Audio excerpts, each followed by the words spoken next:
Welcome back, segment 4 with Jeannie and Supergirl Blood. All right. So since it's in the book, the big, sexy vision and girl power. Come on. Okay, we need to put the glasses on for this. All right, I'll even hand you back your book. I should have brought my sunglasses, but in the meantime, these will do. Okay. So you want to know what the big sexy vision is for Supergirls and what this book will drive if it could be huge, right? Okay. So you see on the book, they're wearing sunglasses. Because the future's so bright, you gotta wear shades. All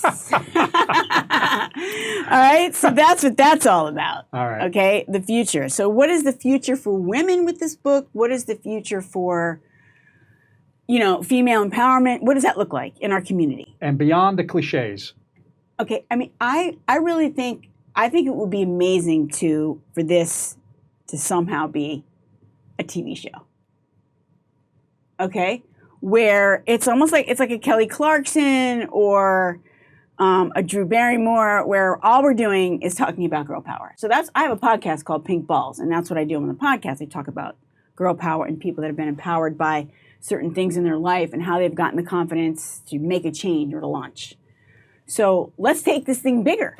Let's put this on the big screen. That's a big sexy vision for this. And how do you get there?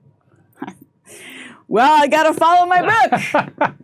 I got to go through the steps. And you also got to network, and you have to be able to. Yeah. And here's the other thing that I also appreciate what you wrote in the book. You have to know how to do the ask, or don't be afraid to do the ask. You got to ask, right? You're not going to get it unless you ask. Unless you ask. Yep. Don't be afraid to ask. That is exactly right. Right. OMalley, you're picking out all the great stuff out of the book. Oh, I did. I actually read it. I mean, it's amazing. I'm impressed. But you know what I also want to say, to bring you back a little bit, and I don't want to get on the sexy part, but what you have done very well here, and I want to compliment you, is that you've taken the business plans that are often dry in books, and you put it in segments, saying what you really are saying is what's your target audience, but you're not saying like what's your target audience. You're helping people to get there who have never heard the concept of target audience, as opposed to launching and not knowing where you're going. And so what you really, I think, and again, I compliment you, is you've taken the dryness of writing business plans and made it fun.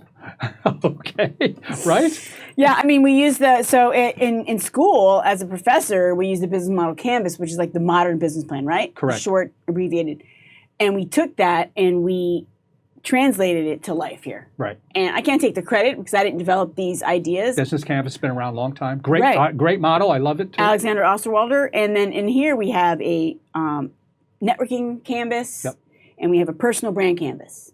And I say, kiss the canvas. That's actually one of the chapters. Kiss the canvas and take it and paint whatever you think you want your life to be, whatever your image is, and your vision, to use your words earlier, of what you want your life to be. Yeah. How are you going to be at the center of it? How are you going to be adding value? Just like in a business, what is the value in the problem that you're solving? Right. How are you going to do that in the world? And you have to be realistic. I mean, look, I wanted to play center field for the Yankees, okay? Did you really? Yeah, but guess what? That is so cool. But a 90-mile-an-hour fastball just got me every time. Why the Yankees and not the Mets? Because I grew up in upstate New York and nobody rooted for the Mets up there. I'm a Yankee fan. But the point is, you got to be realistic. But in business, you can accomplish these things if you just realize what you really tangibly want to go to. And I'll share a story back with you. I sat on the Veterans Committee here at NYU, and I was a faculty advisor. And during COVID, we had a seminar in which a former captain in the Army was doing a work seminar. And he said a very interesting story. He said when he got out of the Army, he had plenty of offers to go into military stuff. He said, I didn't want to. I want to go in Major League Baseball. He said, I said to my wife, what I want to be able to do is give me 6 months. I got to get to Major League Baseball. He said, it's what I want to do. I don't want to work for a defense contractor.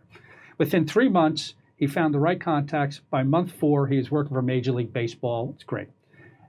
He was given incredible. he was given a seminar and he said to his fellow peers, veterans, I can help you, but unless you articulate what you want to do, I'm not here to solve your life issues. If you say you want to go into baseball analytics, I'll find you somebody, but you better make sure you know baseball analytics. And so I think the point is you can have the vision, but be realistic, but also make sure you have the credibility to get there. I didn't have the credibility to play center field for the Yankees. Although every time I go to Yankee Stadium, I think, what if? That Aaron Judge had enough of him. We can dream. We can dream. But dreaming is great. But what you also have done well, and again, shameless plug, is you also are very tangible about, hey, the big dream is great, but also the little dreams are good too, but you got to get there. You got to do that. And that's where, again, I want to go back and emphasize a very important point that you make about building up your networking. Go get involved in a professional networking and go. Even if it's just, I'll collect a coat, okay? It doesn't matter. Get in, because once you're in and around it, people will naturally talk to you. But the first step is get over the fear of going. And then anybody who wants to go further, I say your job's to get on stage, but make sure you have the credibility to get on stage and be on the panel, okay? And that's what I think what you do well here is that you're very practical, but you do it in your own way, which is wonderful. It's a fun voice. It's a fun voice, but you're being realistic too, and that's really where I want to be. There is some tough love in here. There has to be. And it's like there's one quote that I absolutely love because you brought up that ugly fear monster again, so I'm gonna compliment that. It's every day do something that scares you. Right. It's actually Eleanor Roosevelt. Okay, she was a badass bitch. All right, back in the day, but that holds true. Yeah. Like you were saying, get over your fear. Just make the move. One step closer. Get over that fear. Each time, you get closer and closer and closer. And you're talking about the plan. So you be bold, you get over the fear, you make a plan. The plan helps you with that fear, right? Because you make calculated steps. And so it takes away that unknown factor. Yeah, right. Because stepping into the unknown is darkness. And what you want to be able to do, your mentor, your coach gives you a little bit of light, but you still have to take the steps. The one thing that I have a problem with is when students say, will you be my mentor? I'm like, what do you want me to do? Define it. What do you want me to do?